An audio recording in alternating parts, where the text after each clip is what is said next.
샬롬. 오늘도 하나님의 크신 은혜와 도우심이 여러분의 삶 가운데 함께 하시길 소망합니다.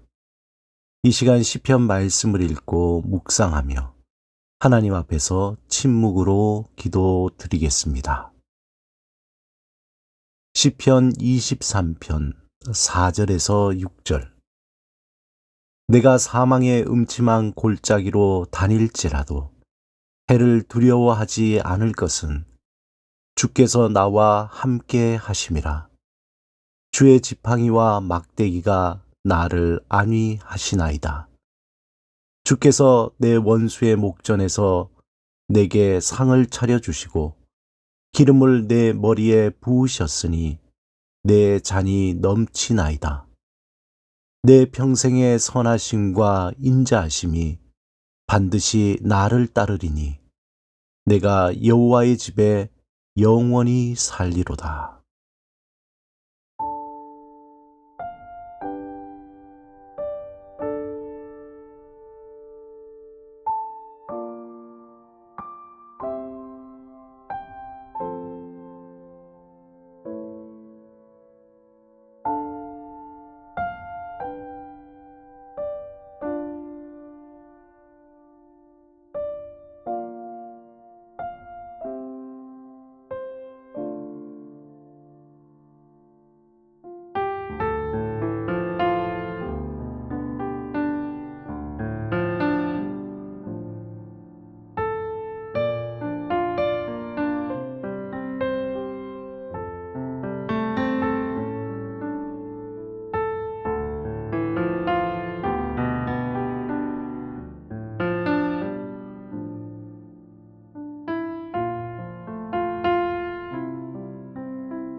오늘 하나님이 우리에게 주신 말씀은 시편 119편 101절에서 105절입니다.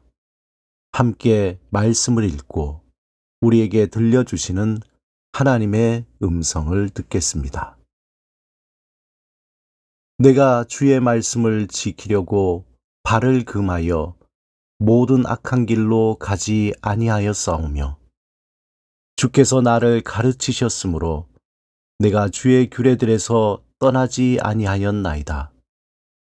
주의 말씀의 맛이 내게 어찌 그리 단지요.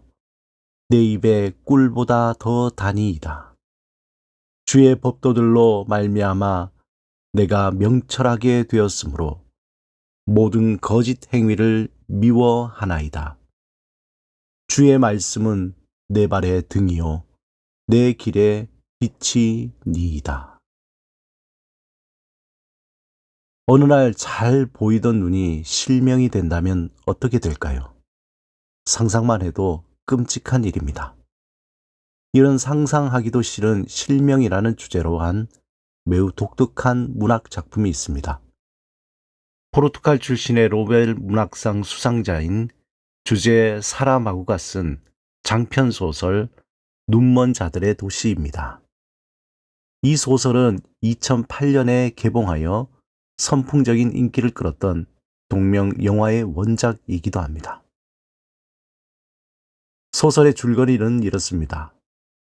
횡단보도에서 신호 대기 중인 운전자가 갑자기 눈이 멀게 됩니다. 그런데 그를 진찰한 의사도 실명하게 되고 이들과 접촉한 사람들은 모두 실명하게 되어 바이러스처럼 실명의 질병이 도시 전역에 퍼지게 됩니다. 이를 해결하지 못한 정부는 극단적인 방법을 사용하여 눈이 먼 자들을 한 곳에 모아 식량과 안전을 보장한다는 조건으로 감염자들을 수용소에 격리시킵니다. 수용소는 이내 온갖 범죄가 만연하게 되고 결국 구사일생으로 몇몇이 살아남아 수용소 밖으로 탈출합니다. 하지만 실명 바이러스가 도시와 국가 전체에 확산되고 자신의 목숨을 지키기 위해 인간의 본성을 드러낸 도시는 추악한 모습으로 점점 황폐해집니다. 이 악몽의 유일한 목격자는 스스로 눈이 먼 것처럼 위장했던 의사의 아내였습니다. 그녀는 황량한 도시를 탈출하여 남편인 의사, 또 색안경 낀 여자, 사팔뜨기 소년, 첫 번째로 눈이 먼 남자, 그리고 검은 안대를 한 노인 등을 이끌고 자신의 집으로 돌아옵니다. 거기서 그들은 음식을 찾아 먹고 몸을 씻고 잠을 청하게 됩니다. 그러던 어느 날 맨 처음으로 눈이 보이지 않게 된 남자의 시력이 회복되며 시간이 지나면서 다른 눈먼 자들도 시력을 회복하게 되며 이야기는 마무리됩니다. 작가는 이 소설의 마지막에 주인공을 통해서 우리에게 묵직한 질문을 던집니다. 왜 우리가 눈이 멀게 된 거죠? 모르겠어. 언젠가는 알게 되겠지. 내가 무슨 생각을 하는지 알고 싶어요. 알고 싶어. 나는 우리가 눈이 멀었다가 다시 보게 된 것이라고 생각하지 않아요. 나는 우리가 처음부터 눈이 멀었었고 지금도 눈이 멀었다고 생각해요. 눈은 멀었지만 본다는 건가? 볼 수는 있지만 보지 않는 눈먼 사람들이라는 거죠. 욕망의 눈에 멀어 가장 소중한 것을 보지 못하고 분주하게 살아가는 현대인들에게 던지는 등불과 같은 질문입니다.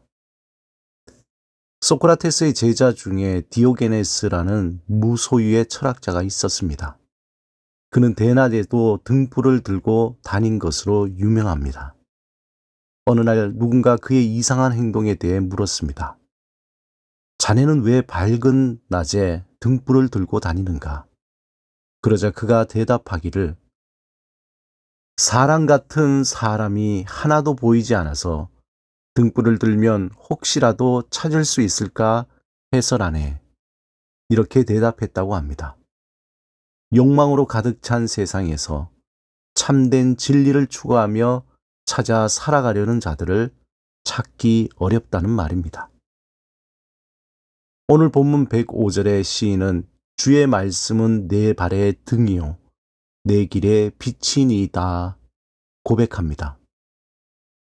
칠흑같이 어두운 밤에 한 치 앞도 볼 수 없는 길에서 가장 필요한 것은 길을 밝혀줄 수 있는 빛입니다. 시인은 그 빛이 곧 주의 말씀이라고 고백합니다. 진리와 바른 길을 보여주는 말씀만이 우리를 살리기 때문입니다. 주의 말씀이 악한 길을 가는 것을 막아주는 방패가 되고 거짓 행위를 거부할 수 있는 능력을 갖게 해줍니다. 인생에는 수많은 선택의 길이 놓여 있습니다. 이것이냐 저것이냐 선택의 상황에서 주의 말씀이 바른 길을 밝혀주는 등불이 되며 빛이 됩니다. 그러므로 시인은 103절에 주의 말씀을 사모하여 이렇게 고백합니다. 주의 말씀의 맛이 내게 어찌 그리 단지요. 내 입에 꿀보다 더 다니이다. 사랑하는 여러분, 세상 권세 잡은 자는 우는 사자와 같이 삼킬 자를 찾으며 우리의 눈을 가리고 헛된 욕망과 욕심의 길에 눈을 뜨게 합니다. 그러므로 삶의 빛이 되시는 주의 말씀을 마음판에 새기며 영적인 눈을 떠 우리를 살리는 생명의 길로 걸어가시는 여러분이 되시기를 주님의 이름으로 축원합니다. 함께 기도드리겠습니다.